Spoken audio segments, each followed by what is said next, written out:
నమస్తే దోస్తులారా. ఈరోజు కోడికూర చేశాను దోస్తులారా. కోడికూరని జొన్న రొట్టెలతో తింటే చాలా బాగుంటుంది దోస్తులారా.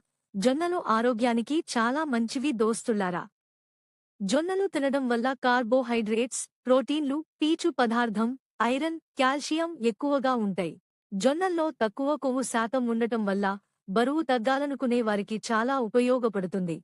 జొన్న రొట్టెలు తరచుగా తీసుకోవడం వల్ల గుండె సమస్యలు, అజీర్తి మరియు రక్తహీనత సమస్యల నుండి ఉపశమనం, చక్కెర వ్యాధిని అదుపులో పెట్టడం, ఎముకలను దృఢంగా ఉంచడం, శరీరానికి కావలసిన ఖనిజాలు, ప్రోటీన్లు పుష్కలంగా అందిస్తుంది. మరి ఇన్ని ప్రయోజనాలు ఉన్న జొన్న రొట్టెలు తినమంటే మా చిన్నీలు అస్సలు తినరు. మరి మా తంటాలేవో మేము పడాలి కదా మరి. అందుకే వారికోసం అప్పుడప్పుడు జొన్న పేలాలు కానీ జొన్న అటుకులు కానీ పెడుతుంటాను. మీకు జొన్నలతో ఏదైనా వంటకాలు తెలిస్తే కామెంట్ చేయండి. ఉంటాను దోస్తుల్లారా.